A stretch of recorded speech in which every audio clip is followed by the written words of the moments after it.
can't take it. Sometimes I just can't take it, and it isn't alright. I'm not gonna make it, and I think my shoes untied. I'm like a broken record. I'm like a broken record, and I'm not playing right. Just cynical, I bet kill me till you tell me on the heavenly phone. So hold tight, come on, come on.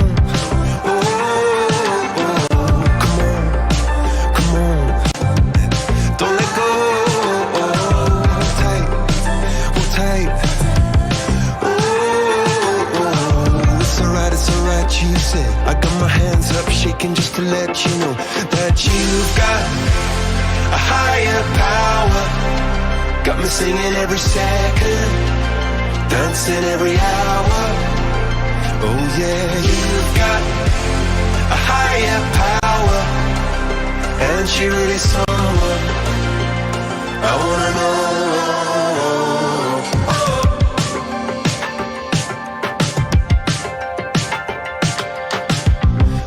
Electric. This boy is electric, and you're sparkling like the universe connected.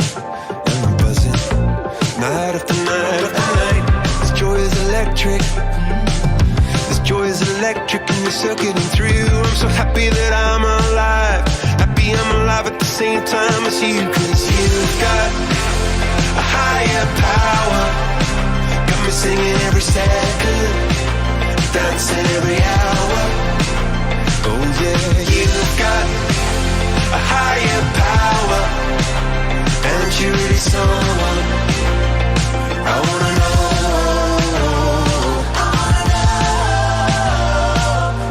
You got, yeah, you got a high.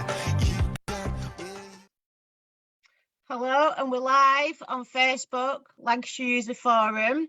What a tune, I picked that tune, Higher Power. Yes. I'd just like to welcome a few people, but firstly, Lancashire User Forum is a safe space for people with drug and alcohol addiction, mental health problems. It's where we all connect together and meet other like-minded people to talk about what they're doing in the community and the areas. So I'd like to welcome myself, Emily, work for Red Rose. I'll be hosting along with Stuart. Do you want to say hello, Stuart? He's muted. Stuart, do you want to say hello? Right, we'll go. Oh, he's here. Hey! Do you want to introduce yourself, Stuart? Sorry about that. A few technical problems that are going on from my end. Hi, everybody. I'm Stuart. I'm lead volunteer for Red Rose Recovery East, and I'm here to support Emily.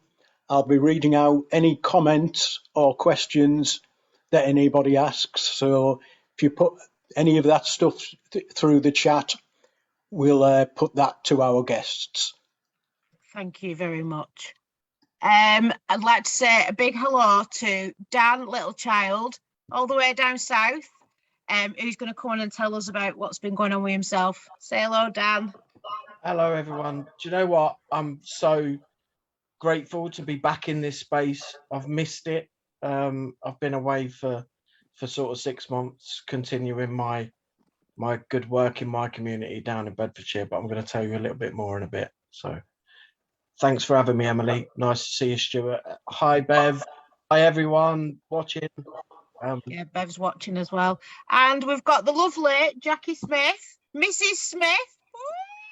Woo! All married and all that. Here we are, yeah. Yeah, if you want to introduce yourself, say hello. Hi, my name's Jackie. I am the ACE champion for families within the New You and Red Rose Recovery, supporting families with their partners, children, brothers, sisters in addiction. So, thank you. Within Thank the you East so Lancs much. area, East Lancs and Central area. Fantastic. Stuart, do you want to give any shout outs to people? Do you want to see who's on? Can you, I mean, as far as I can see, there's only one person who's put in the chat here. Right, it's all right. So I say hello to Jill Whitehead. We've got Lorna Simpson, who's put, yes, Jackie, great to see you sat there. Laura Simmons. We've got Pamela Lewis is watching, Gina King, Gary Walsh, Janine Gadsby, Bev Webster, Charlotte Parsons, Shazza Pritchard. Oh, I think that's it for now. But yeah, we've got Stephen Leonard. So yeah, she's put Lorna's put yes, Jackie, ACE champion. Wow. Go on, girl. I want to be here if it weren't for you, Lorna. You're Lorna and Lynn in the Red Rose Back gang. So Oh, yeah. bless you. Well, we're gonna also this week is Alcohol Awareness Week. So you know, I've lost many friends through alcohol. Quite crazy, really, because I think through the pandemic that's been going on, I think we've lost more people through alcohol addiction, you know, and it's out there and you can buy it, you know, you can get it from shops and it's all, you know, supposed to be. And especially this time of the year, Christmas, you know, you see your adverts with people with a nice glass of wine or bloody mulled wine or whatever it is, you know, and it all looks very civilized, but we know that it's a lot deeper and darker than that, and it can be quite traumatic. So we've got Alcohol Awareness Month, so a little short clip afterwards, and we will be speaking to hopefully Jackie's partner because it links in quite nicely. But firstly, what I'm going to do is we're going to go over to Dan, have a good chat with Dan. He's going to tell us what he's doing down there, and if there's any questions that anybody wants to put it into the chat, please, for Dan, and we can ask them. Take it away, Dan. So Emily sort of like put me on the spot today, like 5 minutes ago, wants me to share a bit of my story. So I'm not going to go too far back, Emily, because we'll be here forever. No, you're all right. Trying to fit in, 25 years of chaos and all that sort of thing. But I'll give you like a quick overview, and then I'll sort of talk about my last 2 years, because I'm almost coming up to being 2 years clean and sober, which is it's absolutely massive. I've never got to 2 years before, so I hope and I pray that I get there. So thanks for putting me on the big screen just to make me even more nervous. So not a problem. So me as a youngster, I grew up in quite a good household. Had both my mum and dad and an elder brother, and there wasn't any chaos. There was a lot of like good family relationships, and I just wanted to play football. That was my thing. I loved football, and that's what I wanted to do. Sort of when I got to 11, 12, around that age, and I was at school one day and my knee locked up and I couldn't play football anymore, and it literally devastated me. And I was like, what am I going to do? And I sort of went down that road of hanging out with the wrong people and going through using recreational drugs. And by the time I'm 18, I'm sort of sitting in a car smoking heroin, and that sort of progression quickly took over my life. I lost my mum when I was 21, and then a few months after that, one of my best friends was found drowned in a bath after a heroin overdose. So having those two events in my life quickly spiraled me out of control, and to be blunt, I just didn't give a flying I'm not going to say the word because I don't want to swear, but yeah, it put me on a very, very quick downward spiral. I did manage to get a job with a nationwide gas company, and did my training and stuff like that, but I was still using and all my money went on drugs, basically.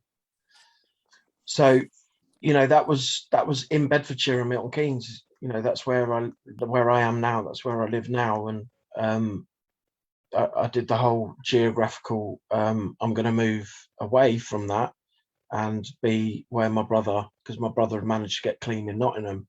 So I thought, I go up there, my nan's up there, my brother's up there, I can get clean up there. Within, I don't know, 6 months, 8 months, you know, being in Nottingham just brought me to my knees. It literally brought me to my knees. I was homeless. I went to jail. Yeah, it wasn't good, in and out of you know, crime and all the things that are associated with that sort of life. But fast forward to 2017, my best friend died at the end of 2017, and I made a promise to him on his deathbed that I was going to look after his son and do my very best to change my ways and be a better person and be a role model for his son. And that sort of spurred me on. There was a local drug service in Nottingham, and I went in there, and the lady brought up a rehab in Lancashire. Like, I didn't even know where Lancashire was. It was like so far away from me that I was like, well, this is great. This is in the middle of nowhere. It's 4 hours drive away from anyone that I know. And as soon as she brought it up on the computer, like, I share this all the time, it's just a picturesque, Stuart knows what it's like. It's a picturesque house on the hill in the middle of nowhere. And I didn't need to look at anywhere else. You know, I had it in my head, that's where I'm going. And that's what I did. I drove up there with my dad. Took us 4 hours to get up there.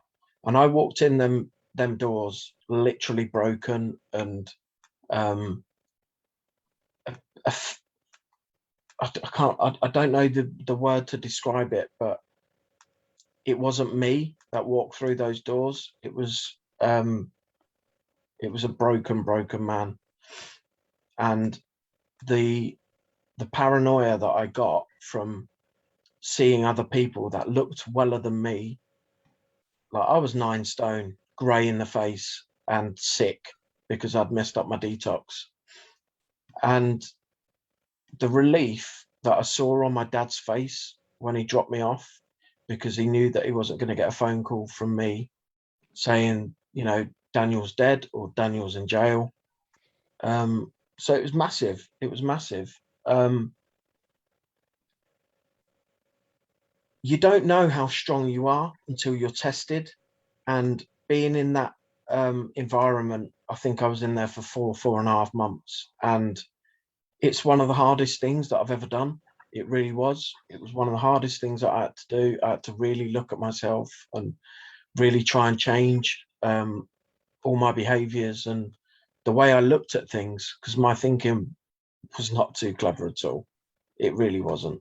It kept me in addiction for such a long time. And I felt hopeless. I really felt hopeless. But I stuck with it, and I kept my arse on the seat in there, and I listened.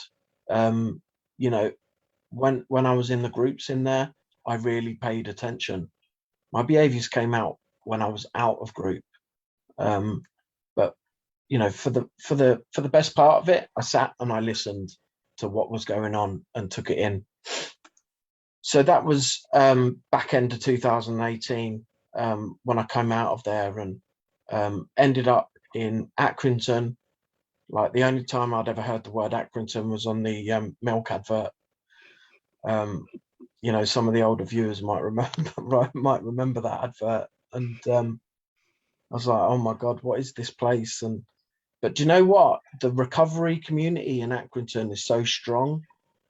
I remember going to one of my first fellowship meetings, and I don't know, there must have been 40 or 50 people in there. And I'm thinking, oh my God, and they're talking about God and wanting to hug me and stuff like that. And I'm going, what the hell is going on here? Like, what is this, some sort of cult, or do you know what I mean? What is this? But I kept going back, and you know, got myself a sponsor and started to go through the work. But my biggest thing, and I'll be honest about it, was women. I was not good. And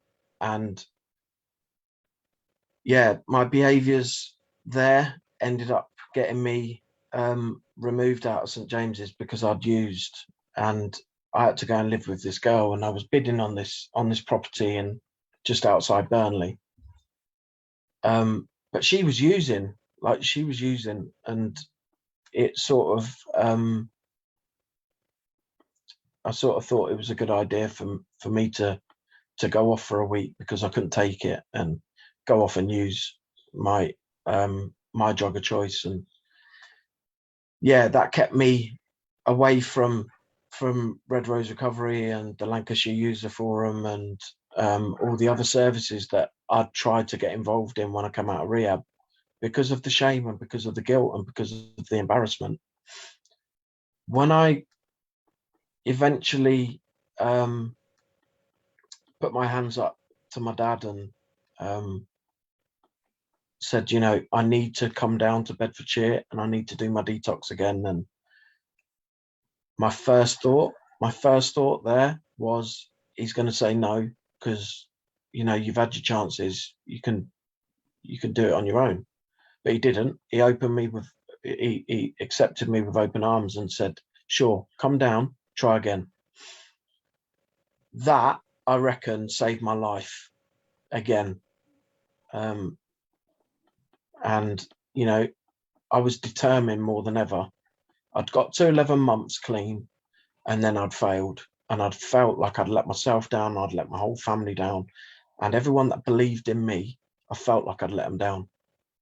So I was more determined than ever to go, right, this is it now, because I was on the brink of death. I wanted to kill myself.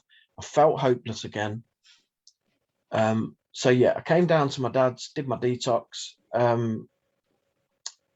you know, got clean and sober again, and then came back up to Lancashire. And you know, I didn't have anything in my flat when I got back, but you know, slowly people were very kind to me and helped me out with certain things, and for that I'll be grateful. So yeah, started volunteering again for Red Rose Recovery, and then the pandemic hit, and then I'm faced with a massive decision of, you know, what do I do now? Because I didn't know how long this pandemic was going to go on for. I was in a flat that didn't have much in it. The local shop was not close. It was like a 3 or 4 mile walk away. And, you know, I had to ring round for advice and say, do you know what should I do? I've got all my family in Bedfordshire. I've got a brand new girlfriend in Bedfordshire. Should I go down there and go and stay down there? And I think my decision was already made before I'd got the advice, but everyone's advice was to go down to Bedfordshire and be around my family. And, you know, the opportunity that it gave me was when Zoom came about, because we didn't know about Zoom. And I started accessing, you know, the Red Rose Recovery groups as a volunteer, but more of a service user at the start, because I needed that support. I was only sort of 2 months clean, and I wasn't doing fellowship or anything like that. And so that's what I did. Any group that was on, my face would be in there. My face would be in there, and I was building up knowledge of how to run groups, how to give support, how to get support. Before I know it, I'm my volunteer role and doing leadership and all these other little things that I did sort of progressed into a lead volunteer role and having my own group. My own group was a 5 Ways to Wellbeing group. That's what I started with. And before I know it, I've got a part-time job, and I'm doing more stuff for Red Rose Recovery. And, you know, I remember I think it was last week, and I was watching I was watching one of the videos that we did last year and seeing all the guests that we had on there. And do you know what? I loved that stuff. I loved all the connections that I'd built in Lancashire and be able to just ring someone up and go, can you come on the show this week? And they'd come on and we'd have such a great time. And, you know, the satisfaction and the relief after it had finished was massive. And I thoroughly enjoyed putting on the shows and getting music guests on and stuff like that. And, you know, I was heavily involved in the Lancashire User Forum during the pandemic. You know, roll on sort of December time, and I'd gone for a job in CGL in Luton as a recovery champion. And I went for the interview. I didn't tell anyone that I was going for it. And I didn't get the interview. I didn't get it. I didn't get the job. And I was like, what? Like, I was distraught. I was like, oh my God.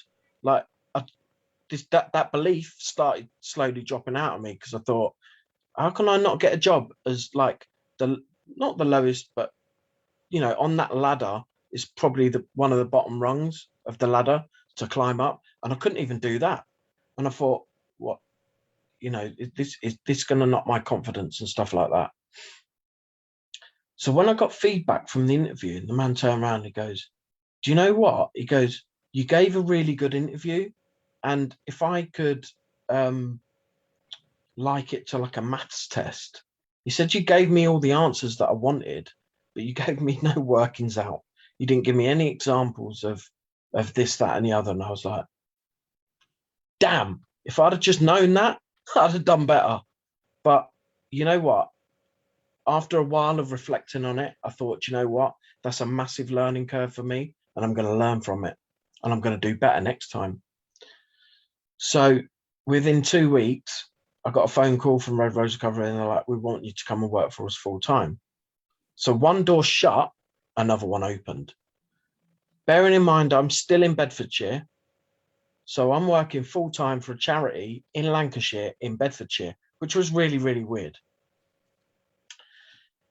Then I knew that I wanted to be in Bedfordshire. Like, that wasn't my plan. It wasn't my plan. My plan was to stay in Lancashire and gain as much knowledge and as much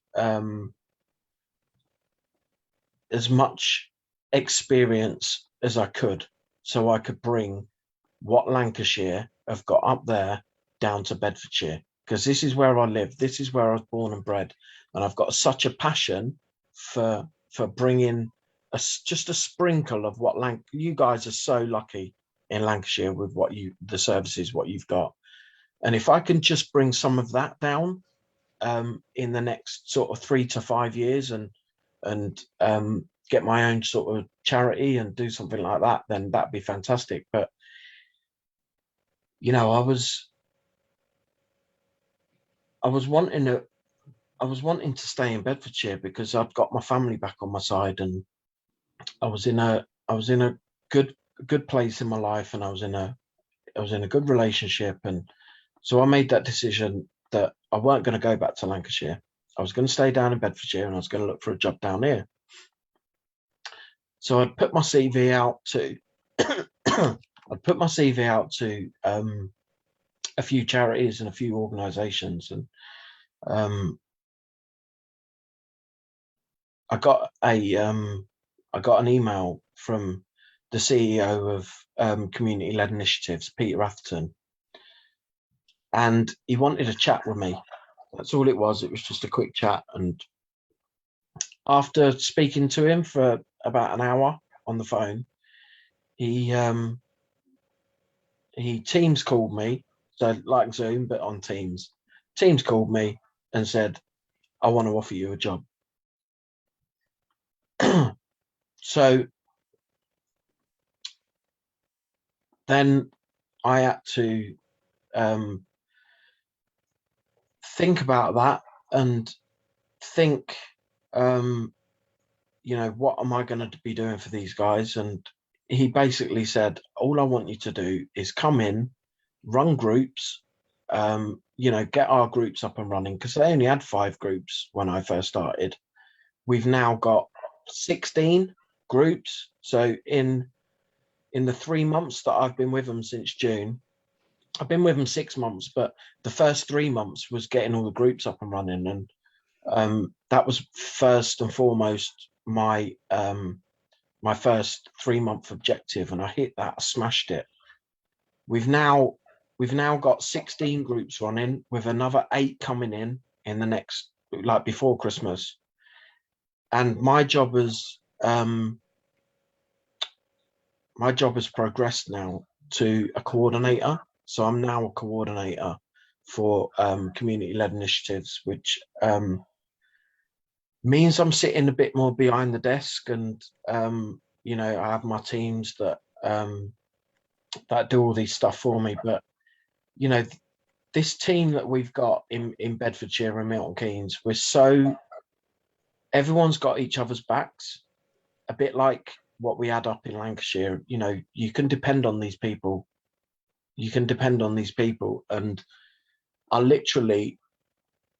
do miss being on the front line and delivering groups. I don't not deliver groups. I do like 1 or 2 a week, probably 3. But the rest of the team do all the other groups, and I sort of just oversee everything and put on other activities and other projects. I jumped out of a plane, Emily. I jumped out of a plane like I don't saw know, it. about a month ago, which was, you know, it would have been a massive fear of mine to do something like that. And the build up of it, the build up of sitting on that airfield, we were sat there. There was me and 2 volunteers, and we'd raised, I don't know, probably 700 quid.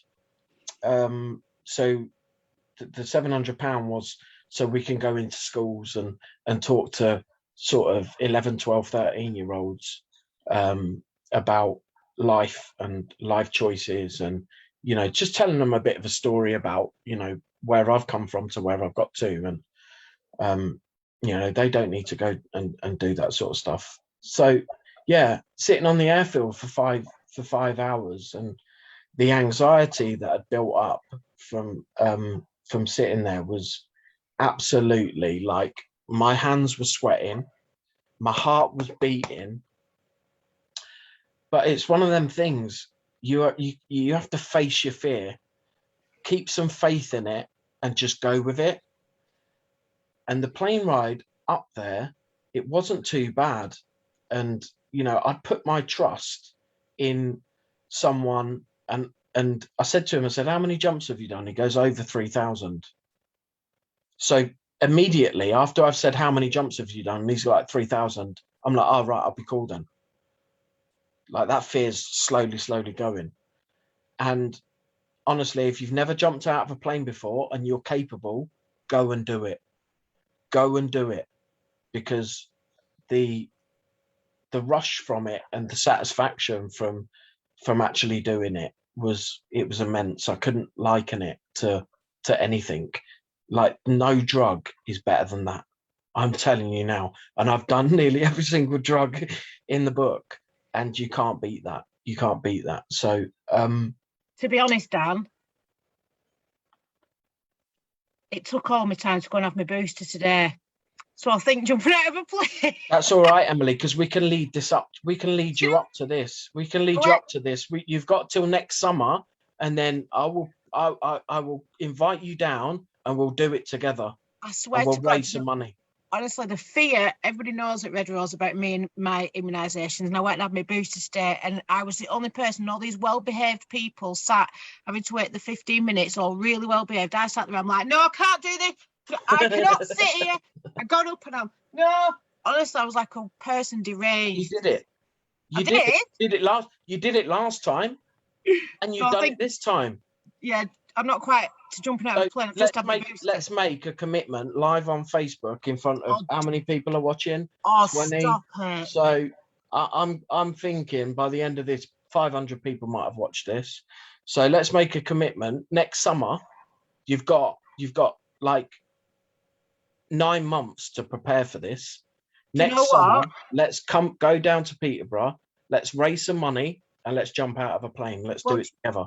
Do you know what? Chris Rowlands has just put that it's on his to-do list. Maybe this could be a bit of a red rose going down to Peterborough to join CLI. Yeah.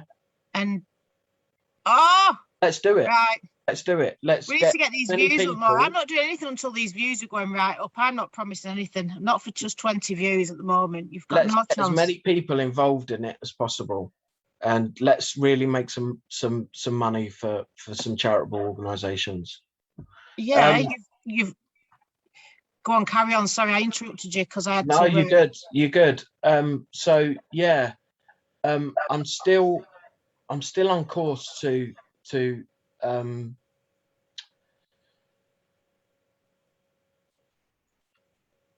you know what? My head sometimes goes and I get lost for words, but I'm still on track to get where I want to get to, if you know what I mean. I love what I do. I love engaging in service users and giving them a bit of hope and a bit of inspiration, and just getting down with them and just having a chat with them, because it makes all the difference. And you know, if I can get from where I've got to where I am today in under 2 years, 3 years I've been in recovery. I sort of squashed the first year because I relapsed, and I relapsed for 8 months. So my sort of journey started from the pandemic, if you will. And if I can do that in less than 2 years, then hopefully it might inspire other people to walk along that path and give themselves a fighting chance, because there's people dying. There's people dying from this addiction and mental health and stuff like that. And we just need to keep talking about it and keep supporting and keeping encouraging people, and hoping and praying that people will connect with us. This is the thing. I mean, Jonathan Chapman's put, yes, Dan, I remember Dan on Puzzle Productions. The fun when I came to and Zoom again. Do you know what? Those were some of the best times of my recovery. The Zoom. Yeah. I lost a close friend, Tommy, God bless him, during that, he was one of my friends in recovery and losing him through the pandemic again, alcohol. But what some fun times, just the quizzes, Stuart's quizzes.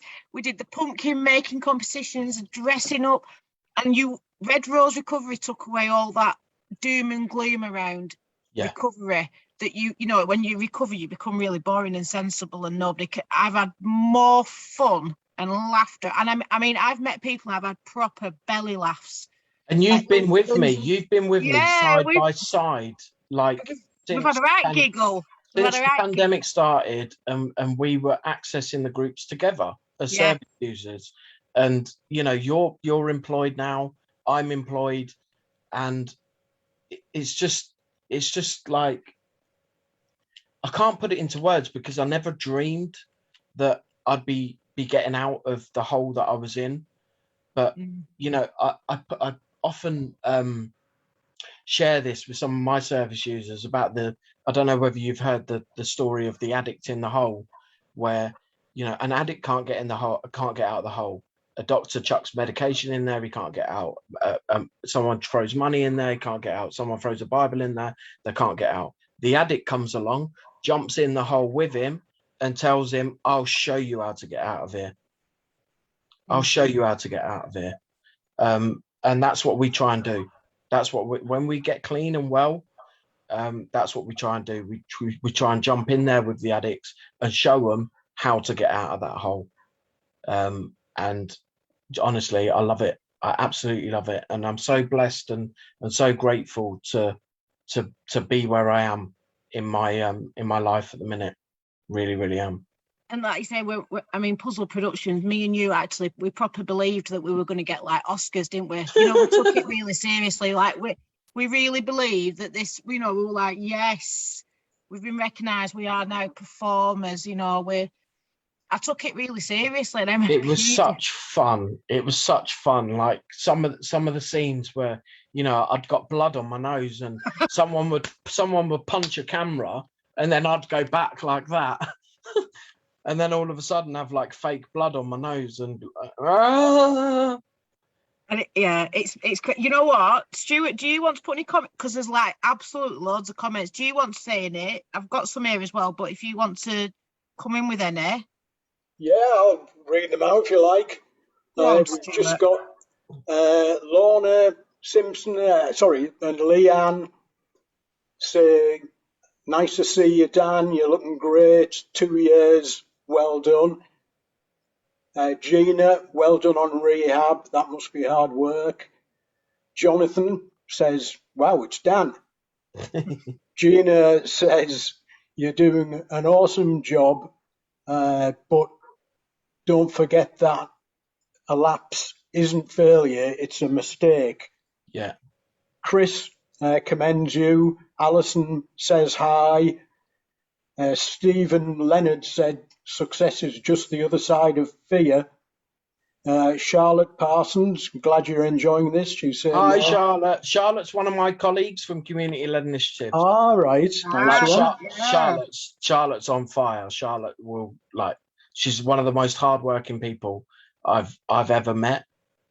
So shout out Charlotte. She's awesome. Roxy Ann from Red Rose is on, saying hi everybody. I'd just like to say my congratulations. As Dan said, I did my rehab with Dan and sort of followed a similar path to him, hopefully, you know, on the path to recovery. Still working at it, but hope I get there. But Dan is one of those people. I'm lucky to be surrounded by so many friends who I can look up to and attempt to emulate. The thing is about this, it's not a race. It's never not a race, race. Absolutely not. And you know, as long as you've got yourself surrounded with positive people that inspire you, you're on the right road. You really are. And you've got fantastic people around you, Stuart. I have. As I say, I'm so lucky. But you were still there in my mind because you were right, Jack the lad in rehab, and to see you now is like it's somebody wearing a Dan mask. Yeah. Thanks. Well done. Oh, bless you. Yeah, there's lots of love on here, loads of it. We've even got, so Chris Rowlands can see Jackie sat there all quietly, and he's put, good evening, Jackie. Jackie looking all sat there muted. And Alison, good to see you, Jackie. So I suppose, right. Jackie, has he finished his workout yet? Listen, no, okay. Go on, Jackie. I don't think he's a bit about coming it's on. All right. So. It's all right. I'll get him on. Don't worry. He said he says, can you give him a ring later? He said, no. I'll speak to him on here. No. I'll tell you what I'm going to do. I'm going to play this little clip because it's Alcohol Awareness Week. I spent ages last night going through like clips on little videos and stuff, and this one proper made me feel like, I don't know, it just made me, it affected me where I thought, yeah, I get this and I want to play it. So I'm gonna, right, so you have to bear with me because I'm absolutely crap at these things. I know I've done it. Right. So I'm going to play this and then we're going to come on to Jackie. It's only a little clip.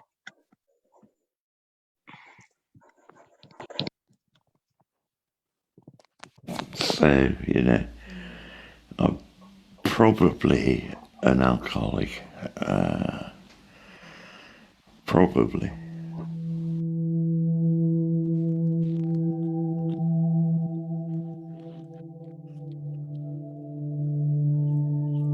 It affects me in many ways. I haven't left the house in more than 6 months. All right. I can't even get to the corner shop these days. All right.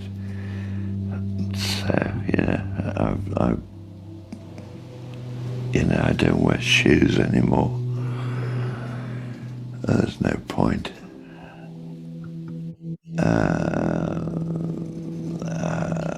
Maria has to do, my wife has to go out and do all the shopping and whatever. All right, and my son has to go to school by himself. That's okay, that's working. Everything's working. He's not okay. He's on time, we no drink.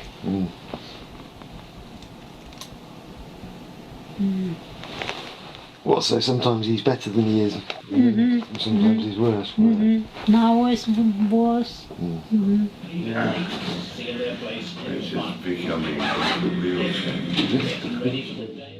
They found a little bit of brain damage, not much. And then one of the nurses said, okay, yeah, everything you've taken all your life has caught up with you, which I personally don't believe. What happened to your face? Last night, I had a fall in the bathroom. A bad one. Absolutely fucking blood everywhere. I've broken my nose, which is okay. It's straight. So that'll heal by itself. So, not worried about that. I'm starting to get a bit drunk, so it helps. And that helps, does it? Yes. Yeah, it does. How does Patrick feel about your drinking?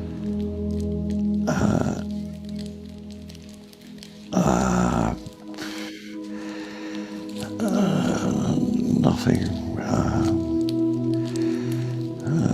don't know. I really don't know. Ow. This is really hurting. Do you think you'll ever get better? I don't know. I don't know. I have no idea. I have no idea. It didn't look good. I really don't think it looks good.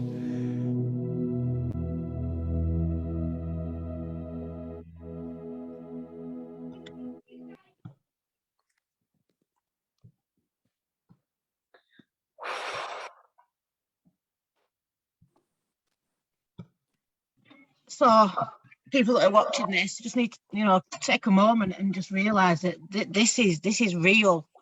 That look, the pain, when I watched that, I felt that family's pain, looking at his wife, his child, they're not okay. He's not okay, do you know what I mean? And this is the horror. And I think the most horrific thing about it is it's legal. You can get it from anywhere. You can go anywhere and buy alcohol. It's legal, and it's this, especially this time of the year. So I just want to, people to reach out to anybody who's maybe on their own, living on their own, who's struggling, just reach out, family, friends, pick the phone up, check on your neighbours, just look out for each other. I've got many friends that are still in addiction with alcohol and still struggling, and some, young people as well that are actively going, having scans done on the liver and, cameras down the throat and thing, just through drinking. So I just wanted to, I wanted to show it because I just thought, you know what, that's the realness. It's not all fun and games. It's a killer. And that's the importance, Emily, isn't it, of getting this message shared out there. Because, some people, I know I didn't, for me, I didn't know that there was help out there. I thought, I can do it. And the thing is, I couldn't do it. Not on my own, I couldn't do it. I needed people around me to show me how to do it. I needed to see people visibly be in that position, get in that position to get to that position. And that's what inspired me to change and to be better. And I think like Gina King's put, you know, I feel sad now. And it's not, sometimes, you know, you need to just have that bit of reality to see something like that for it to stick again, and for you to know that where we are now, we're in a better place, and you know, we've got this, we can do this. And it does make you feel sad, but it's the reality. And that's what we have to understand, you know, it's Alcohol Awareness Week for a reason. But put your recovery down, you can be quick back in it like that. Yeah. So and I can relate totally to that. Like, I can actually relate to that 2 years ago. And I actually felt sick watching it. You know what I mean? Like 2 years ago, that was my partner, as he was 2 years ago, but he was disabled with it. And when they said it was causing him to get brain damage, I think, yeah, definitely, absolutely, definitely. It was just, oh my gosh. Yeah. Chris Rowlands just put, I'm so sick of seeing people die of this illness. My friend was found dead on his flat floor a couple of days ago due to alcoholism. Rest in peace, Jimmy Cooper. Yeah, it's, you know, so many people. Pamela Lewis, before treatment, I always felt like I should be able to deal with my addiction by myself, but it wasn't possible, and rehab saved my life.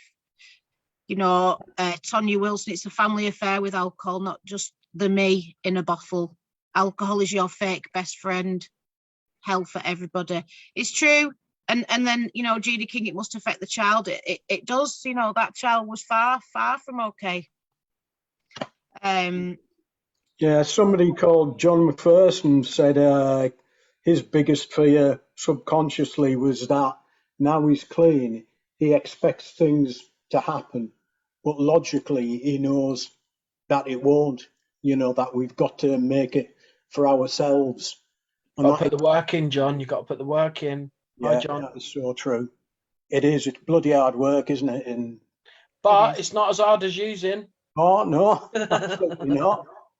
Exactly. It's that reality.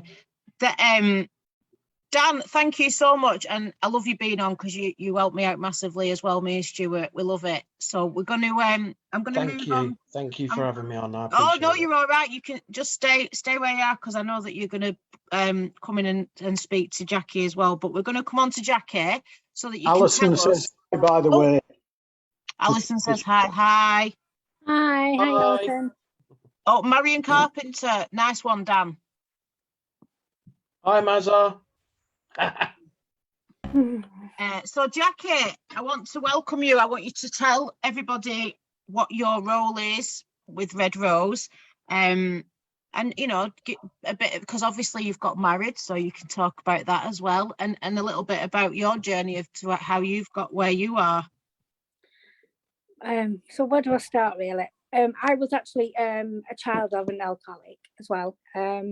I'm just getting a bit upset because I've just watched that video and it's a bit, you know what I mean? Oh, I'm sorry. It's okay, don't worry. But it just helps me, as you know what I mean? I know it's a sad thing to say, but it helps me as well pick it up as well. But I was a child of an alcoholic and having no food in the cupboards and stuff like that, because he wanted food. He wanted his alcohol before his food, and couldn't go on school trips and stuff like that. And then I married into an alcoholic. Well, he wasn't. He didn't think he was an alcoholic, but he was an alcoholic, and I became a drinker as well. You know, so I know what it's like. And also, then I got out of that marriage after 24 years. I'm just doing this briefly, you see. So then I got out of that marriage for after 24 years. I met somebody while I was working, and he was this is my partner now. He was a recovery coach, and then life's traumas got to him and actually relapsed badly. And this is where this video is gonna hit me most. Sorry. We've got your back. Don't you worry, sweetheart. It's okay. Don't you worry. You'll get lots of love as well, and you are doing. 2 years ago, coming up to 2 years next month, he actually had a seizure in the bedroom. And I didn't know what he told me. If you ever had a seizure, he told me what to do if you ever had a seizure, you know what I mean, and stuff like that. But I was the enabler, going for his drinks and stuff like that, because alcohol got to his brain, because he couldn't get out of bed or anything like that. So I had to go and get his alcohol and stuff. And then 7 o'clock in the morning, go and get his alcohol, go and get more alcohol at 10 o'clock at night before the shop shut, you know what I mean? And throughout the day, making sure his alcohol was topped up. Because I was thinking, if he didn't have his alcohol, he'd have a seizure, because he told me, I need the alcohol, otherwise, you know what I mean? He wouldn't mind me saying this in a way, because we talk openly. And if I didn't get his alcohol, he'd say, I'd have a seizure, they'd go and get, I need the shop being open, and have a seizure and all that, you know what I mean, and stuff like that. And then one day, the day happened, after 3 months, the day happened, he did have a seizure. So I called the ambulance, and it was in the hospital for a week, and it came out and everything was okay. Then all of a sudden, it deteriorated over the weekend. He couldn't drink, he couldn't even lift his cup to his mouth without shaking and stuff. He come immobilized, and then he got admitted back to hospital, and that's where he had a stroke. And he was in hospital for 2 months.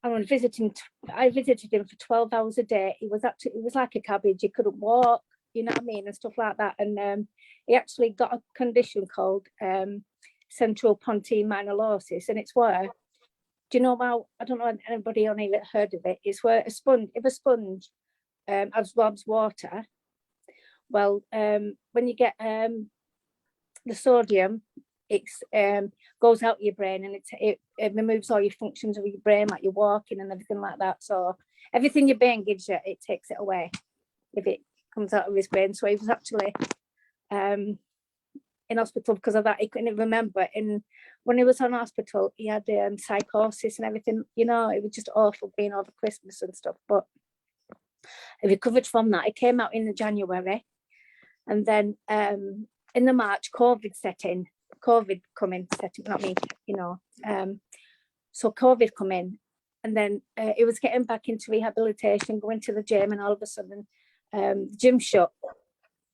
So it relapsed again because the gym shut, because he couldn't act it, and now he couldn't accept that he couldn't accept that he had a disability, and now it was life, you know, for his life and stuff like that. So that's why. He started drinking again, but that for 2 months. Then it was back he relapsed twice in a matter of a year. So and then he got back on track again, and then in September last year we went on holiday to Jersey, where we thought a family holiday and stuff, and that's where he was born, in Jersey. And then when we got to Jersey, into his mum's house straight, he picked the can up straight away, because it was like eat, drink, you know, like Alice in Wonderland, the cake, eat me, drink me. So he actually picked it up. And I was in the bedroom when he picked up, but I heard the clicking of the can, and I thought, oh my fucking God, you know what I mean? But I kept everything inside. And then coming later on in the week, his drinking got worse and worse and worse. And then coming to the end of his holiday, he got loads of cans, and on the Sunday he started getting really off for me and stuff like that. And he actually went to the shop and bought 8 cans and drank them before we went to fly. He managed to get to the airport, and then when he got to the airport, he just took him out of the argument just for nothing, you know what I mean? It was right, I'm going back to my mum's, and he just left me at the airport. And then when I got home, I found out that I had COVID, and I would so I was in bed for 3 weeks with COVID. He was over in hospital. When I was at his mum's house, he actually this is where it relates to the video where the guy said he fell in his mum's bathroom and fractured his back. And yeah, so we ended up in hospital, the hospital for 2 weeks. And then I let him out after being detoxed in hospital, let him out into a government paid hospital, and started drinking again. So I actually gave him the ultimatum. I said, because we were due to get married as well. And I said, I gave him the ultimatum. I said, look, I can't marry you until you're 12 months clean. And so he came home and everything like that. I goes, right, when we come home, I had to set big boundaries. I mean, big boundaries and stuff like that. But during this, me being ill, during the 12 months, I had support from Red Rose Recovery. I actually, I started off on meetings and stuff like that with Lorna and Linny, just on families, on a families meeting. And then I got asked to go on a women's meeting, which I come on with Emily and Linny and stuff like that. So I've progressed as well for myself. I made, you know what I mean, this oh, I'm getting all tongue tied now, aren't I? You know, so if everybody's getting all this. So to cut a long story short, I gave him an ultimatum for 12 months, and then I said, you need to go into rehab. So I went into rehab, and it was a 12-step program one, you know what I mean, up in where we live. And then he worked all his program, now he's facilitates AA meetings and stuff like that now. He's now 13 months clean now. So, and we got married on the 23rd of October. So it was an amazing day. And you know what? It was a sober wedding. Everybody from the fellowship came and stuff like that. So it was absolutely amazing. And he's doing amazing now. So, but myself, never, you know what I mean, and stuff like that. I've progressed, and I've helped, and I facilitate family groups and stuff like that, and women's groups. And I'm actually an ACE champion, and with Red Rose Recovery and the New You, and I am being trauma trained. I've been trauma informed training for the last 2 months. So, you know. So what's an ACE? We explain to people what an ACE champion is. Oh, here we go. Come on, Jackie. It's adverse child experiences. Adverse child experiences. Yeah. Is it? Am I right? I'm just going to come on here and say, yeah, that's right. Adverse child, yeah. So, is it traumas? Hang on. I don't. Sorry. Yeah, that sounds fine. Adverse sounds child experience. It's right, ACE. Jackie. That's Yeah, you got it right. Experiences. Yeah. Yeah. It's with the, what do you call it, mechanizing. A lot of people in addiction have ACEs, you know what I mean, and stuff like that.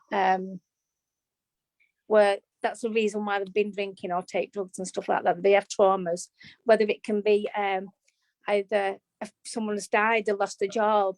Everything's a trauma. Everything could be, the slightest trauma could be as big for one person, whether it be someone dying or get sexually assaulted. Anything can be a little trauma to them, you know what I mean? Or for instance, when I was little, my granddad fell down an escalator and got his keys caught, and I cannot go down an escalator now, and that's traumatic for me. So it's just anything really, any sort of trauma, divorce, anything.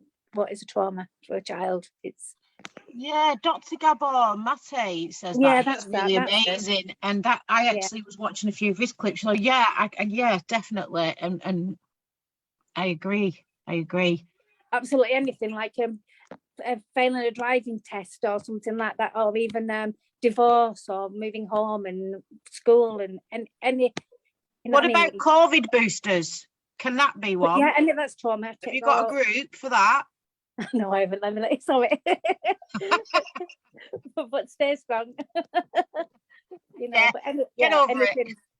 Anything what a child, like even a dog dying or something like that. You know what I mean? Anything can be a trauma to a child, can't it? So, you know. So when do you run these groups, and where, and what? So how can people access these groups? I'm actually I actually work for Emerging Futures as well as Red Rose, and I've actually become a recovery family coach with Emerging Futures, Mondays and Wednesdays, and on Thursdays and Fridays I host two groups. I host a group on a Friday, and then I'm a co-host on a families group with Stephen Leonard. You don't mind me saying this, but he's a family. He does families as well. So yeah, you know. Well, he's just put on here that you are fantastic, Jackie. That's Stephen Leonard. But I'll let Stuart do some of the read out the comments. But so, bloody hell, you've been busy, haven't you? I have been busy, yeah. And in all that, you've got married. Just fitted that in, didn't you? And it was an absolutely, you know what I mean? I know weddings are weddings, but it was a alcohol-free wedding, and it was amazing. And the feedback I got from it saying, without the alcohol, you can have fun and stuff like that. Of course you can. Yeah, and I actually did I actually did speaker boot camp myself, right? I see, and I actually got up and sang to my partner as well. Oh, Jackie, you know. Oh, yeah, I did. It was great. Yeah. So. Oh, do you know what though? It's true, like you say, and the good thing is that you've all remembered what's happened. No one's only like absolutely texted. No one's been arrested. Yeah. It's great, isn't it? It's a nice, peaceful, and a family. People dread family weddings or family occasions because there's always some kick-off, and and it just goes to show the damage again what alcohol can do. Because without alcohol, it's a lot calmer, it's a lot nicer, it's a better environment, isn't it? And you've proven that. Yeah, and with the families and everything like that, like the abuse you get while the alcohol is in the in the thick of it, and you know what I mean. It's awful. It mentally drains you, and it physically drains you and stuff. You know what I mean? It's not good at all. So, Jackie. Can I just say, I'm not going to mention his name because obviously he wants to remain anonymous, but he's a fantastic inspiration, and he's one of the first people that I met on my journey. And I know he's had his ups and downs, but I just want to show him a massive amount of love because I do love him and I do care about him and I do think about him a lot. And the progress that you've made as well, it alongside that is massive. So I just want to congratulate yourselves on your marriage, and well done, and keep doing what you're doing, because thank you. And we don't work with each other, we work together on a path. You know what I mean? Our path's the same, and I always say this quote, and he says it, you know what I mean? He says it as well. If you put recovery first, everything else will be first class. Honestly, and I'll show you this, and this is what you can have if you put your recovery first. You know what I mean? So yeah. Whoa. Can we see that? They won't be able to see it because the camera went off. You're joking. We can see. We've just seen a lovely picture of Jackie and her partner looking absolutely gorgeous. Yeah. On the wedding day. Do you know what? I remember though, you remember the meeting when you were so upset with the holiday. I remember that Zoom meeting and the pain that you sat in, and you've always had that beautiful smile. You've always, even though things have been going really shitty for you, you have that gorgeous smile that's just like, do you know what? And I just think you're amazing. I mean, and you've got, I mean, Stuart, do you want to read any of the feedback? Because there's loads. You've got lots and lots of love. Yeah, Roxy Ann said, keep on smiling, you're inspiring, like you say, you're an ace champion, and we all love you. I'll back that. Gina says, thank God for the support for families around this area. Linda Hardman says, you're an amazing lady, inspiration. She loves Red Rose Recovery as well. Charlotte, again, amazing lady. Steve Leonard, fantastic. Chris, thank you, Emma Daggers. Yeah, and I'm actually trying to just watch this space at the moment, but I'm actually trying to get face-to-face family meetings up in the east as well. I'm trying to push it because there's nothing in the east, but you know what I mean. But as for recovery, you've got to it's the understanding of the alcoholic or the drug user, or you know what I mean. It's not just the alcohol or the drugs. You need to get to the deep bottom of it to find out why and what, and listen and stuff like that. For you know what I mean. And yeah, it is hard for the families. It's rock hard for families, but you've just got to be, and keep strong, and I've become stronger. I have, and I found my voice as well, because I never used to. I've got this great big smile, you know what I mean, but it's like an iceberg effect. Thank you, Barbara, that you taught me how to do that. But no, we love Babs. Go on, Babs. But yeah, it's the iceberg effect. It what's everyone on top, it's still, you know what I mean, cutting up inside. But any families are in this, whoever's watching this now are struggling, just we have groups on Monday. On Mondays and Wednesdays, you need to be referred into Emerging Futures for families, but on Thursdays and Fridays, you can just come on and, you know what I mean, On Have Red you ever- Rose, is this for Red Rose? Red Rose, yeah. And is it on the What's On calendar? Do we know It's if on the it- What's On calendar. Go on to Yeah. Emily. Tell them how they get on it. Yeah. Stuart's going to do that in a bit. That's Go. Stuart's little bar. Oh, Don't okay. start. Don't be. Listen. That's Stuart's little part because I haven't got a clue how you do that. Go on. Sorry, Jackie. Sorry, Jackie. Yeah, so any families what are really struggling, or even brothers, sisters, or even children, you know what I mean, and stuff like that. There is groups. I think there's groups out there for children and stuff like that. Or even speak to the parents about it. You know, don't be embarrassed, don't be ashamed. So it's you need to talk. The best thing is to talk. That is, and reach out, because that was the best thing I ever did, was to reach out. Jackie. Now, right. So, what song did you sing to your husband? Because I want to know now. You want? Oh, dear me. Well, when it's funny really, because you know wet Angel Eyes. Yeah. That one. Yeah. How does it go, Jackie? Come How on, does it Jackie. go? Give us a I little can't tune. sing of it. it. Come on, Okay, Jackie. well, Go and get How a does it microphone. go? I don't know what it. Go on. Give us a couple No, of I lines. can't sing. We'll have thunderstorms. We'll have tsunamis if I sing. No way. No way. Come on, Jackie. I thought we were going to get you to sing then. No way. No. What if No. we do it together? I thought you didn't know it, Stu. I thought you didn't know it, Dan. Well. You see. All And he is. when those angel There you eyes, go. whoa, whoa, Yeah. they And set nobody knew. Me on fire. whoa, whoa, whoa. Come on, Jackie. No. Put her on the spot. Yeah. And the other Yeah, you song. see, as well. Roxanne's just put, come on, sing, Jackie. I can't sing. You'll have thunderstorms and lightning and stuff. No. Dear me. But the song we had as for our first dance was Katrina Perry, 1,000 Years. Because when my partner was in hospital, I actually sent it him, and he actually opened it up while I was in the hospital and sung it, and that's the first time I had ever seen him cry while he was poorly. So that was our song. Yeah. Oh, wow. Look, you've put people, Gina King said you are well approachable. Love Tonya Wilson, love your quote, Jackie, put recovery first and get a first class recovery. Absolutely. Have I quoted you correctly? Is that correct? Is that the right? She just said, if you put recovery first, everything else will be first class. Everything else will be first class. So that's yeah. Linda Hardman, it's true, Jackie. We have all experienced traumas, and the what can start to help you heal is being compassionate and be empathic and not judge. Yeah, absolutely. Yeah. Because that's the thing. I noticed. Yeah. I mean, I've got my own stuff going on with my family and addiction. You know, so I was in Blackburn the other day and I met this guy who was homeless and he had a friend who was intoxicated asleep on the bench, bless him. And I approached this man to say, you know, is your friend all right? Yeah, he's sleeping it off. He's had a lot to drink. You know, okay. Yeah. And when I was talking to this man, he really put himself down because he was an addict, he was an alcoholic and a heroin user. And he really put himself down. He spoke about his family and about he lost his dad.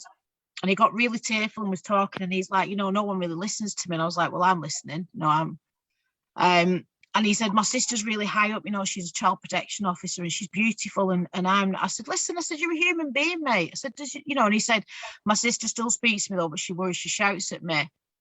And it is, and it just shows, doesn't it? Yeah. I mean, families, you know, so you've got this guy and his sister, very completely different, both been through traumas, you know, lost the dad, and it's so different, isn't it? You know, I'm the same. I've got a son who's in addiction, you know, breaks my heart, crushes me.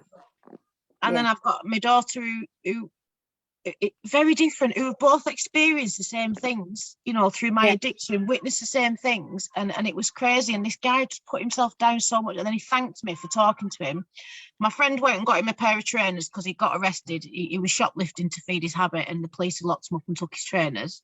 So my mate went off and got him some trainers and then went and got him some socks. And he just someone listening to him, you know, and I thought it's people, because he's like, oh, I used to be quite good looking, look at the state of me now. And I just thought, isn't it true how we put ourselves down, how we constantly, we don't need other people to judge us because we're bloody judging ourselves in addiction. We don't like ourselves. We hate ourselves, and it's bad enough when other people are going, "Oh, you're this, you know," and it does, it hurts. And also, I just say, I've also been in addiction myself, and I've been on prescription drugs myself. You know what I mean, and stuff like that, without even realizing. And it was going back because I used to work at Inspire as well, and going back to being what do you call it, stigmas and stuff like that. Somebody came in to reception, and they said to me, "What do you think of what do you call it? I was addicts?" I goes, "What do you mean? What do you think of you addicts?" I goes, "Well, for a start, you have this is a true story, honestly, I'm not just making this up. What do you think? For a start, you wasn't born with a needle up your arm, or you wasn't born with a can in your hand. There's a reason why you got, you know what I mean?" And he looked at me, and he didn't expect the answer. You know, it's true, isn't it? You know what I mean? It's we didn't wake up and had it, did we? Nobody. No, the guy said to me, you know, he doesn't enjoy being on the street. He got arrested, so he missed his methadone script. So he was now due to do a raffle because he couldn't get his script for another couple of days. You know, he was telling me about it. So because of the raffle from the heroin, he was then going to go and get some money to go and get some cans so that it would be as hard for him. You know, and I just thought, these are human beings. Yeah, they are. Yeah. And his story, you know, honestly, what a lovely guy. And I just thought his sister must be beside herself. I know, you know, with worry. And it is like you say, but I said to him, "You're a human being, nobody wakes up and goes, oh, I think I might become an alcoholic today," you know. No, absolutely. Yeah. But you're amazing. I'm just thinking, what else has anybody else said anything, Stuart? Well, things are still coming in saying hello, Dan. At the moment, unfortunately, I think there's a time lag going on. So the last comment I've got is Tonya Wilson saying, "Brilliant, thank you." Gina saying, "Emily, you were so passionate." Absolutely. Oh, thank you. And Dan said, "Can everybody share and like?" Because we haven't said that, I don't think. I've put it in the comments. Don't worry, I've put it in there, and I've shared to a lot of groups. Dan, do you want to say anything? Oh, go on, Jackie. Jackie, yeah, can I just say of course you can. Then do you know what? And why as I come along with this story as well is you know, when if my partner has these cravings, you know what I mean, it's easy for us to talk about it rather than going to pick up, you know what I mean. And then when it feels a lot better once he's spoken about it and stuff like that, rather than judge him, you know.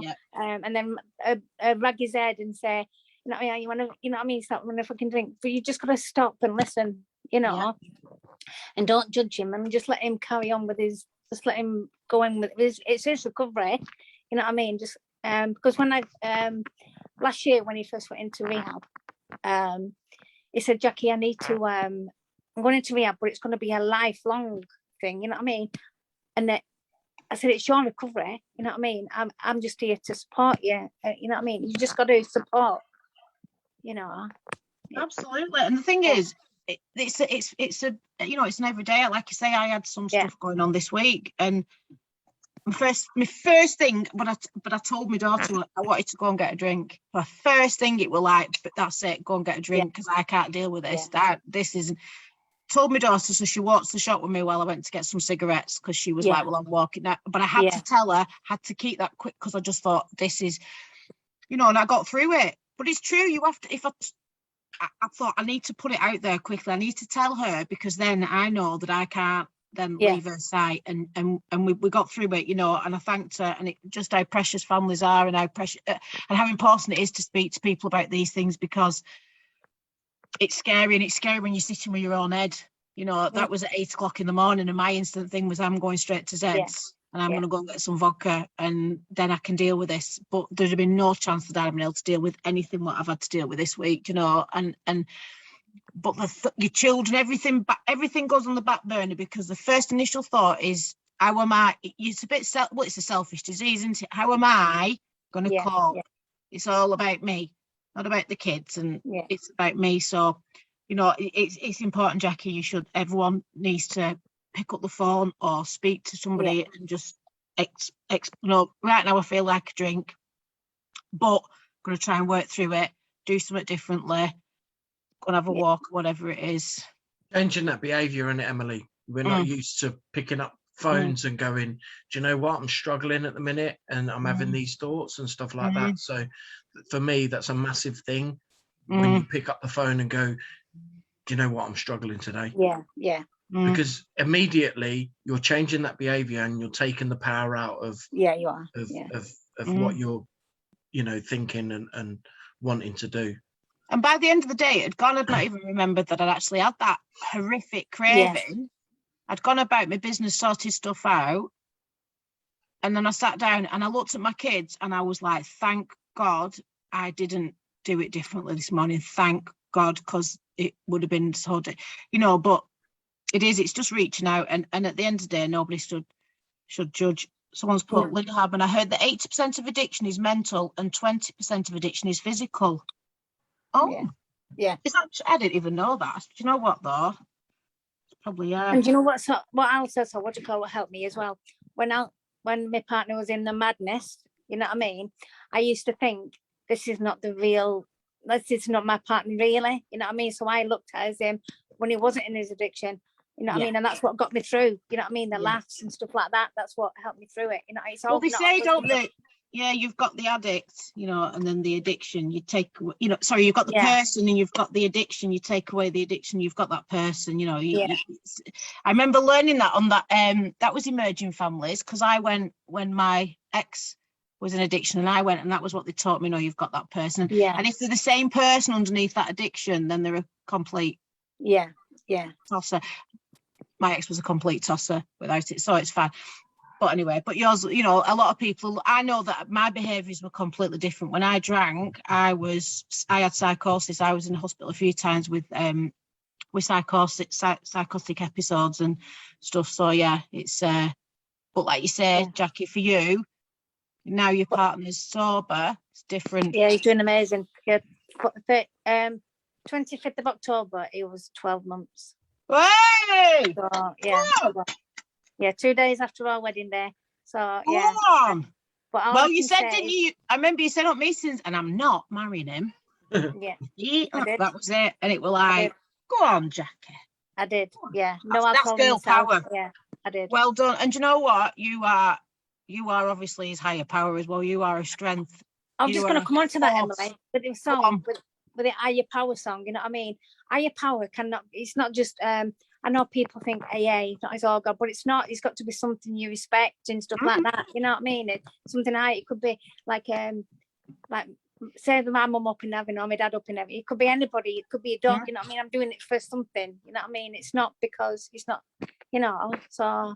No, mine's my daughter. Mine's my daughter who's in heaven. You know what? That's my higher power, and I have little signs and little things that. You know, and I know, and like you say, everybody has a higher power, but you are definitely a force to be reckoned with, Jackie. You definitely are a warrior. God is the main thing. He does, you know what I mean? He does send guardian angel. He just, you know what I mean? He is there. He is, yeah. But, oh, bless you. Well, it is, yeah. It's just, yeah. I was good, right. So, I'm going to play a video, which is, it's what we've been doing in the East, the groups that we've got in the East, and I picked my little song. I like to pick my little songs because it basically goes to everybody. So when it's played, it's about us lot. So let me try and share the screen, and then Stuart is going to do something amazing. I don't know what it is, but it will be amazing because Stuart's amazing. Is he singing? No. Oh. You're going to have to bear with me now, though, because you're just going to have to talk amongst yourselves, because now I've no idea what I'm doing. I can't wait to see in the next 12 months your fella come on here and share his inspirational story. That's what I would love to see. Well, you'll have to ring him and talk to me, because I can't, you know what I mean? I can't speak for him because it's pressure, you know what I mean? I'm not going to force him into doing anything. No. But I'm just saying that's what I would love to see, because Yeah, no. I know his story and I know how much it would help people and inspire people from, you know, even from when I met him in rehab to where he is today is a massive journey and a massive sign of strength that he's got through it and got to where he is today. I'm in a right pickle now. I don't know how to share this. And he can talk now to people, you know what I mean? He can like talk to me, you know what I mean? And we talk as a couple, like, you know, it's just, yeah, it's magical. It's mad, but yeah. I'm going to video call him tomorrow. You're going to video call? I'm going to video call him tomorrow. You're going to video call him tomorrow? Okay. Yeah. Well, that later. Cheer him up later. Yeah. You're just going to have to bear with me. Just all talk amongst yourselves. Yeah. But if people, if families are struggling, please pick up the phone, you know what I mean? And, you know what I mean? The numbers are out there to pick up, and it's just, you know, it helped me a great deal. Honestly, you could be where I am, all these guys are at now, you know what I mean? You could be, you know. The services that are available out there today, I mean, especially in Lancashire, you've got so many great organisations, charities that help me along in my journey. And just to name some of them would be Emerging Futures and Active Lancashire. Yeah. You know, that's just to name a couple. And, you know, this is why we have this space to bring these organisations on and share what they do in their community, so other people can access that sort of stuff and know what's on. Yeah. Right. I think I can do it. I think I'm on it.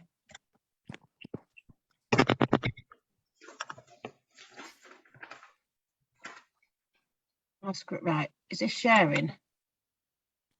Hey. No. Come off it and share again. 1 minute. Come off it, Emily, and share again. Oh, 1 minute.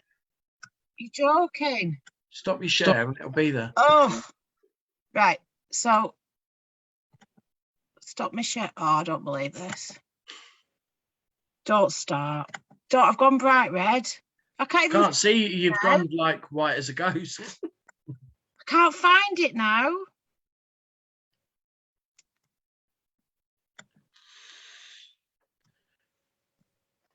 Right, let me try again. Oh, this is horrific. Right, so click on share. Sorry, guys. Right, can you? Yeah, so click on that. And then just stop your share. Don't click the top red hand box. Just stop your share. And then when you go to open your share, it'll be back on there. Is it right now? No. Are you sure? Yeah. It is. Oh. Is it not doing it? So you have to click on whatever the video is. I'm clicking on it. It says stop share, but I'm clicking on a video. Yeah, but stop your share. Stop share? Yeah. That's it. And now start your share. Oh, share screen? Yeah, and it should be there. No. Yeah. Hold on. It's on downloads.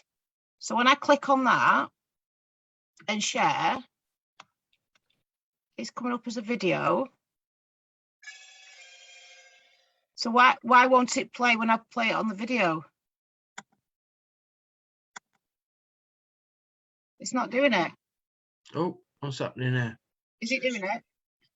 Don't know. Can you see anything? See a blank screen. Oh, stop it. Oh, stop it. Is it not doing it? No. I don't believe this. Right. You can send it to me, Emily, and I can have a bash later on. Oh, I'm sweating. Right, I'll try and read out some comments, Stuart, while she tries to sort it out. People laughing at me. I can see laughing. There's loads of comments here. Do you want me to read them out? Yeah, go on. Yeah. I'll tell you what I was going to say is you can take Dan out of Red Rose, but you can't take Red Rose out of Dan. Oh. Well, that's the thing. I'm still a member of the Lancashire User Forum, and I will be for life. Go on then, Dan. Go on. So yeah, Gina King says you have been supportive, Jackie. Tonya Wilson trying to share the hope. Charlotte says that's amazing. I wish you both all the happiness together. Gina says, for me to have respect for others, I have to have respect for self. And Linda Hardman says, thank you for sharing your journeys and putting this message out there to give them strength and hope. And then Bev saying, don't panic, Emily. Well, I am, because I wanted to show this video and it's on my documents, but it's not showing it. Can I just read this one out as well? Because you didn't read this one out. This was from Linda Hardman. You're all doing amazing. I salute you all for taking the courage to speak out. This will help others. It upsets me how there is stigma against people who have been through personal traumas, and we all need to stop and think and be more understanding and be there more. And someone said, Emily, you're so passionate. I know. Gina. I'm passionate about this now because it's bugging me. And I now don't know how to even send it to Stuart, so that's even worse. Stuart, do you want to show what you were showing? I've been asked at the very last minute to show people how to get on to our website and the calendar specifically. So what you have to do, I have to put share on in a bit.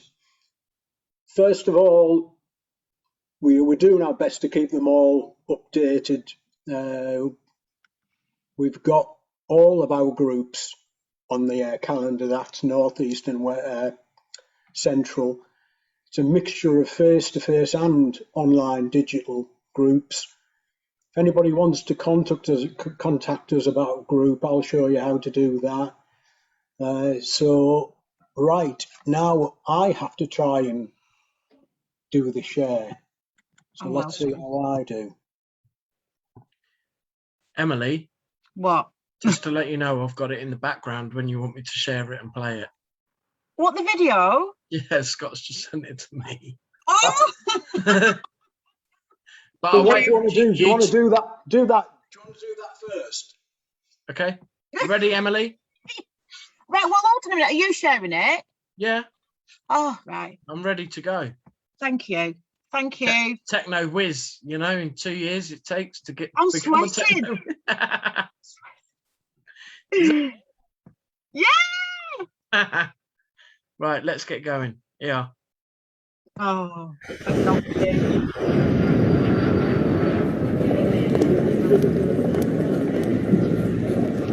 Listening, please.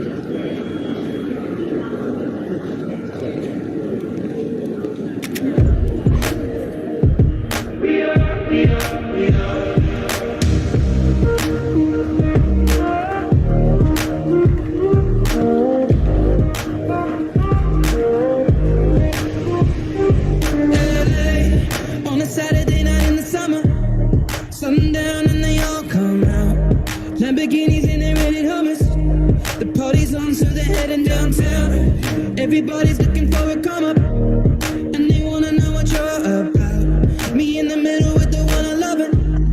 We're just trying to figure everything out. We don't fit in well, cause we are just ourselves. I could use some help getting out of this conversation. You look stunning, dear, so don't ask that question here. This is my only fear, that we become beautiful people. Top designer clothes, front row fashion shows. What you do and who you know inside the world. Beautiful people, they roll our nose, beating up some broken nose. Surrounded but still alone. Let's leave the party. That's not who we are.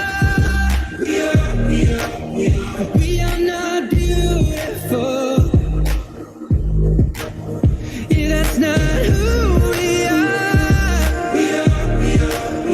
We are not beautiful.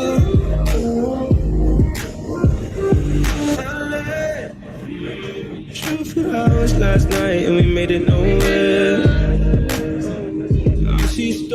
in your eyes when we're halfway there. I'm not fazed by all the lights and flash cameras. Cause with my arms around you, there's no need to care.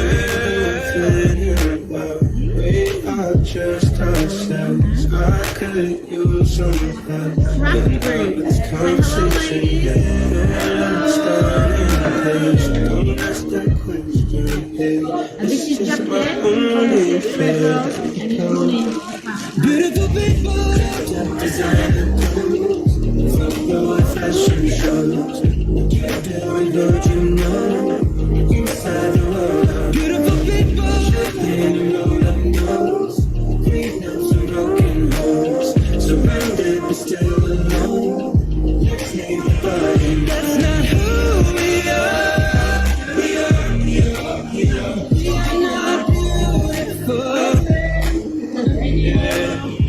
That's not who we are. We are not beautiful.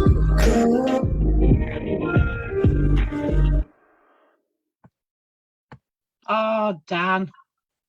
Thank you so much, Dan. Did you see what someone put in the comments that I rescued you? You did rescue me. Thank God for Daniel. Thank you. Yeah, that was so. That's basically a little video of what we're doing in the East at the moment. So thanks, Dan. Can I ask a question? What did them people pull out of the river that was so big that they had to have like big grappling hooks? I'm not too sure because it's not what the group. One of the groups that I did. Jackie, do you know? Stuart, do you know? Does anybody know? Was that the Canals and River Trust? Yeah, I haven't a clue. It's basically just conservation work, but I'm not sure in that particular instance. It looked up something big. It wasn't a fish, was it? Which happened to it? Might have been a shark. Yeah, maybe. So Linda Hardman. Oh, yes, it was. What, a shark, Gina? Or dragging canal for rubbish, Chris Rowlands put. It was the plug. No, that's it. You set everyone off. Right, sorry, Stuart. I'll give you that because obviously you'll know what you're doing.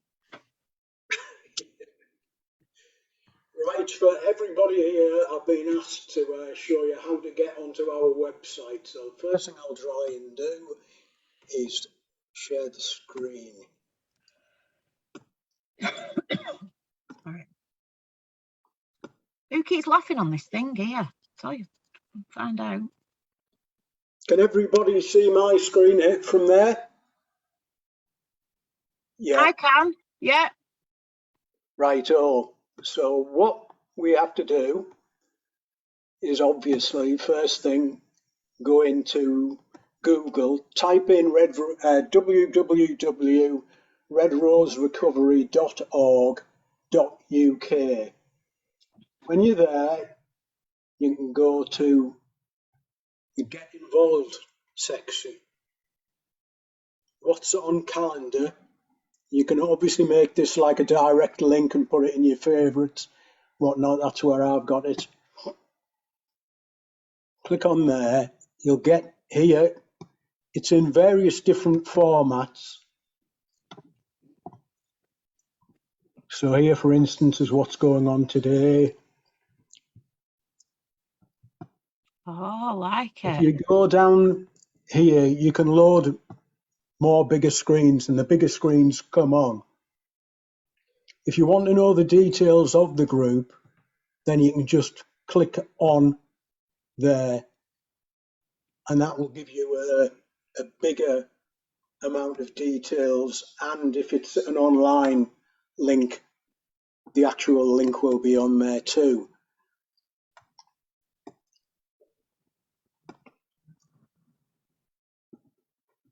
I've just got lost again, so I'll try that.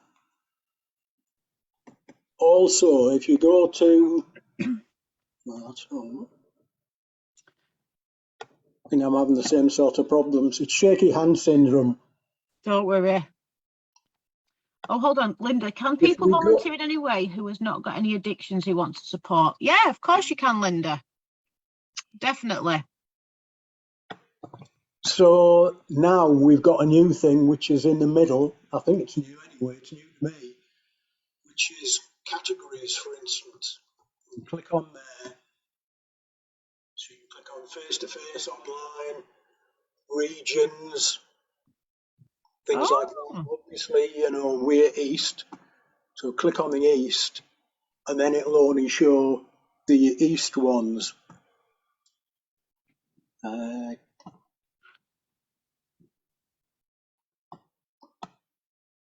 Which are obviously very important because I'm in the east. Just like to point that out. Exactly. So let's have a look. As you can see, these are all the groups. Read them out. Women's group, Accrington, Monday, 11 till 12:30. Women's group, 12 till 1. That's an online group. Emily does the craft group, Accrington, which is at Lancashire Women. Yeah, that's run by our volunteer Jackie. But yeah, that's a good one. Music therapy online. 5 ways to well-being. Can I ask a question? Yeah, of course. If you live outside Lancashire, can you still access online Zoom groups? Yep. As far as, yeah. Yeah, Absolutely. you can. Good. Yeah. Are you coming on, Dan? Are you going to come on a group? Go on, Dan. Linda Hardman lives in the Northwest. Good one, Linda. Go on, Linda. Northwest Massive.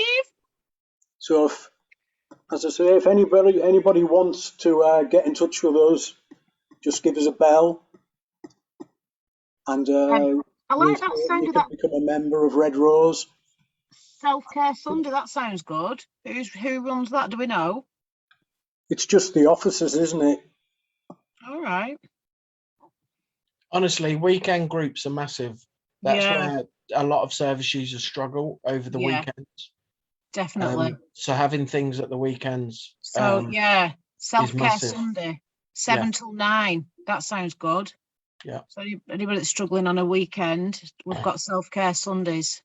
And then just to put it in plain English, Emily, you know you've said the different areas. So you've got the north of Lancashire that covers where, like Lancashire, Lancaster and Blackpool, Morecambe, isn't it? Blackpool, Morecambe, yeah. And then where's Central? Central's Preston. That's Preston, isn't it? Preston and surrounding areas, yeah. Yeah. East is Accrington, Burnley, surrounding areas. Dan, why have you put this on me now? Because now I'm trying to think. Just everybody get the raters' heads out and have a check. Yeah. So, and Kim runs Self-Care Sunday. Kim, Red Rose. Oh, is that right? We'll put that on the calendar as soon as we can. Jackie's signing off, so can we just say goodbye to Jackie? Bye, Jackie. Love you lots. Thank you for coming on. Bye, You're amazing. Jackie. Thank you. Well, we just asked to leave this on. I think she's trying to say something, but she's on mute. Oh. She's trying to say something. I can see her waving. Right, okay, I'm going to go now. So if everybody needs to get in contact, please, don't struggle, just reach out and give Red Rose a call and just, you know what I mean, please don't think you're alone. Linda Hardman says, bye, Jackie, love you. I love you all. Thank you, everybody, for your support. Bye, Jackie. Nice to see you. Pamela Lewis has put, can you show how to change area again, please, Stuart? Can you show how to go on to the area thing, please, again? And Chris has put, already noticed decline in SU coming to groups. Christmas, winter can be tough. It can, Chris. Definitely, yeah. I think it's awesome, Chris. I think having the face-to-face ones has made an impact on some of the Zoom groups as well. It's impacted down here as well. I've noticed a lot of people don't access the Zoom groups as much as, you know, they want face-to-face, they want that connection, and humans. They want to be surrounded by humans, not. I'm only human. There's still like Zoom groups maybe for people with agoraphobia. Yeah. Going through a tough time, don't want to go, you know, disabilities. So again, the Zoom groups Yeah. are like really important. So I would imagine we'll be keeping quite a lot of them on. And they can come on without their camera on. Yeah. No they can come on. microphone. Don't Yeah. have to talk. Can sit and listen. They certainly can. I went and did my live story on one of Dan's groups, which was and met lovely people online. That was really good. Yeah. So it just shows, you see, Zoom is a magical thing, and it's kept a lot of people alive. It is if you can use it properly. Well, yeah, but so go on. Sorry, do we need to show this? Yes, so I'll show this lady right, go again. on. I'll shut up. So you go to get involved. What's on calendar?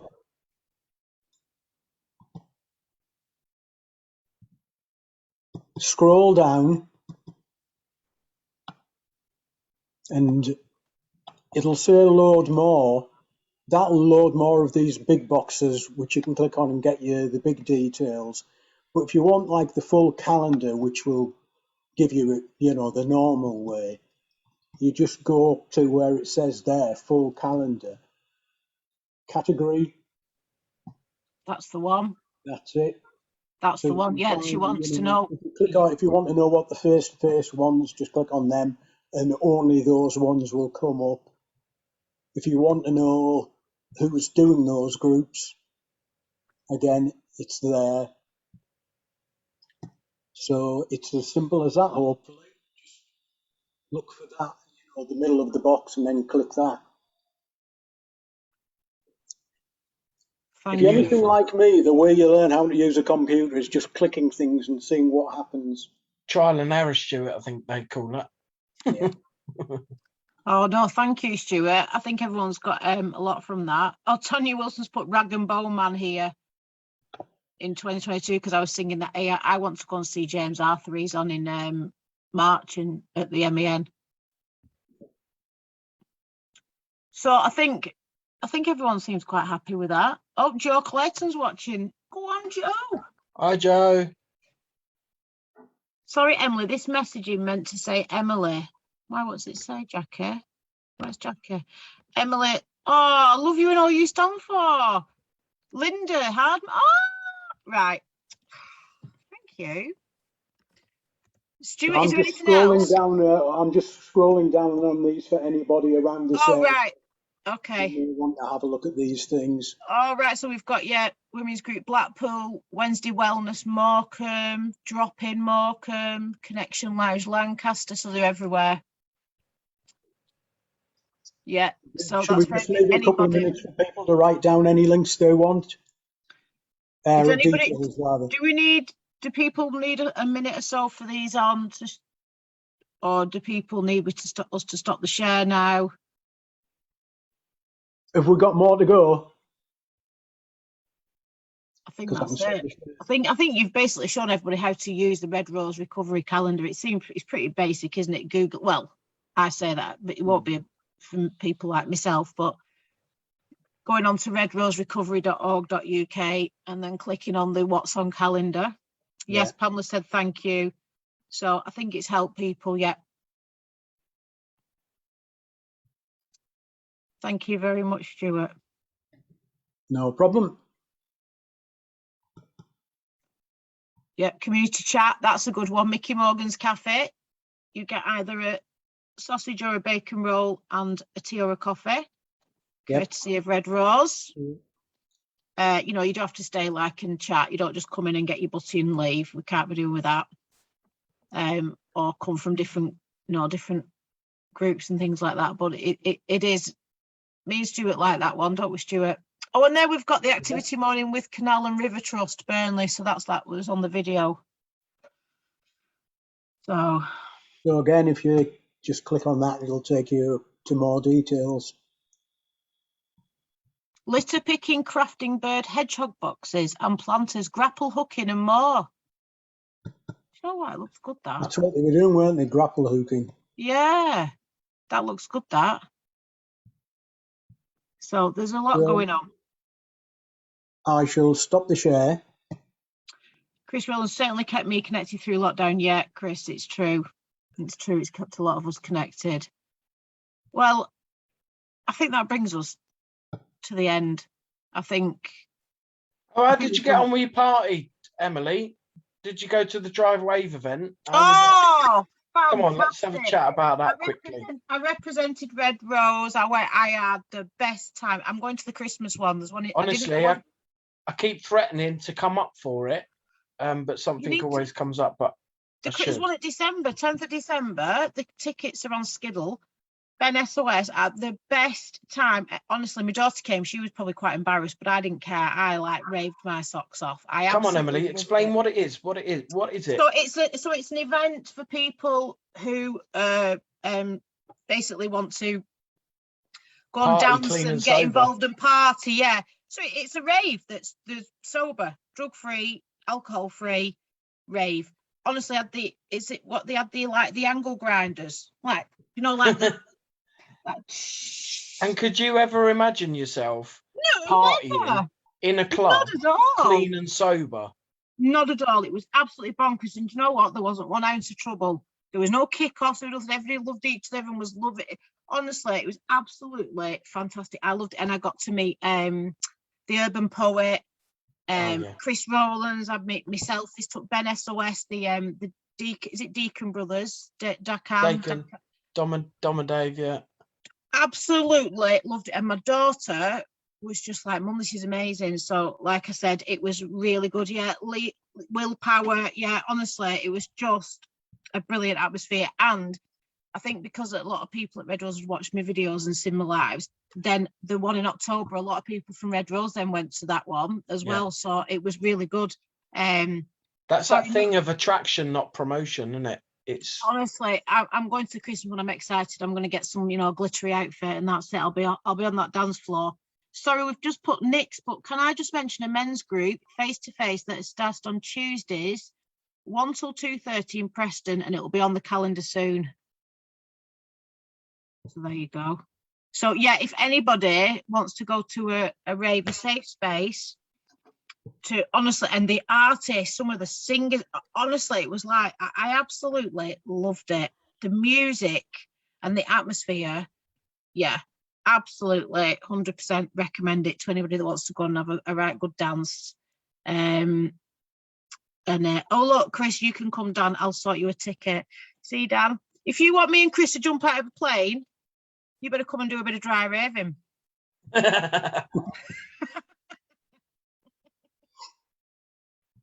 In fact, Stuart, are you coming dry raving? It's not my thing. No, it's all right. As you know from the music that Stu I play. Allen, that was it. Stu Allen was on. I was like, what? My daughter was just like, oh my God. But she couldn't say anything because, it was just, yeah, absolutely loved it. So I think a lot of people should get along to that one at Christmas. Definitely. Get your boosters, get your COVID boosters, and then you're safe and you're all right. I can say that now. Oh, but no, Stuart, is there anything you want to say? No, just thanks everybody for watching. Just shout out to Donna Louise and Pamela Lewis. Just names that brilliant. I didn't recognise. So, and I've noticed Lee Thomas is watching. Lee's in Tenerife at the moment, having a lovely, well-earned break. Got out of rehab and he's gone with his partner. I had a phone call from the other day. He's been doing lots of walking, lots of saunas and jacuzzi, and so he's back next week. So hello, Lee. Quick hello, yeah. Good day, Lee. You're on holiday. But it's good to know that you're still focusing on your recovery. So Gina King's put one about me, Stuart. Stuart did not give Gina a shout out. How rude. I think I did, didn't I? Do you know what? I'm sure I did. She also was talking about the emotional side of treatment. Can I just quickly say something before we do end this show? Because as many of you know, Lancashire has been a massive part of my journey and a massive inspiration, and the help that I've received, the support that I've received, the encouragement that I've received has been absolutely massive. And I just want to say, I'm so blessed and so grateful to have had that and long may, you know, Lancashire and everything that goes on there continue, because honestly, I don't think I'd be in the position that I'd be in if I wasn't surrounded by people that have inspired me on my journey. Like, I'm not going to list names because people know who they are, who've been alongside me in their journey. And I just want to say a massive thank you. Thanks for you know, bringing me up the other day, Emily, and asking me to come on. And yeah, well done for putting it on me 2 minutes before the show started. So not a problem, not a problem. The pressure, we like that pressure. Yeah. But no, thank you to Lancashire, and you know, anytime that you want me to come back on, I'm always going to be a member of the Lancashire User Forum, and it's always going to have a massive place in my heart. So thank you. Oh no, thank you. And I do miss everyone. We miss you. We do. Yeah. We miss you. But it doesn't, you know, at the end of the day, we'll organise. If you can come up to that rave, you know, that'll be brilliant. And obviously I'll try and put the courage up to, I don't want to make any promises though for things like that. I think you've already done that. You did that. We'll see. Like an hour ago. We'll see. Tonya Wilson's put, thanks everyone for the strength and hope that I've seen heard tonight. It will keep me going in the right direction of love and recovery. Hugs to you all. Linda Hardman, Dan, you're the man. Big up to you, Jackie, Emily, Dan and Stuart. You are all doing amazing work. Bev Webster, you love it. Danny, lol. Another good space. You know what? I just want to thank you all. I want to thank people that have watched and given us support. I want to thank Stuart for being my lovely Red Rose friend. Absolutely adore you. Love working with you. And Dan, miss you so much. And I'm just so grateful that you came on. And obviously thanks to Jackie for coming on and sharing her story. And you know, we're going to meet up soon, I'm sure, Dan. I'm sure we are, definitely. In the meantime, stay safe. Yeah. Keep your foot on that pedal of recovery. And if you need help, you know where to come. Yeah. If you're in this area, and you will know where to go in Dan's area as well. Yeah. Because knowing Dan, what Dan did while he was here, yeah, he'll be absolutely knocking it out of the park. That's a guarantee. Yeah. Oh no, thank you so much. Charlotte's just put, thank you for letting me be part of this evening. Really enjoyed it. Lovely to meet you all. Oh, a pleasure, Charlotte. A pleasure. That's lovely. That's what I mean. Lovely people, lovely connections. Yeah, and I hope your friend who you said was really struggling does get in contact. So thanks for that. I think that's really important. Anybody who's watching, it's not just important to the people who are in those situations. It's important for everybody to know, so they can refer other people in, reduce the stigma. So well done on that. Oh, thank you, Stuart. Well, we will all sign off now and go and get our tea. Have you had your tea yet, Dan? No. No. Have you had yours, Stuart? I haven't had my breakfast yet. I get butterflies in my stomach so much. Oh, bless you. Oh, listen, everybody, thank you so much, and enjoy your weekend and have a safe weekend. And don't forget, just reach out, speak to people. Don't sit on your own. Take care. Thank you very much. See you later, guys. Bye-bye. Cheers, bye. Dan. Bye. Bye, Stuart. Bye, Emily. Bye-bye.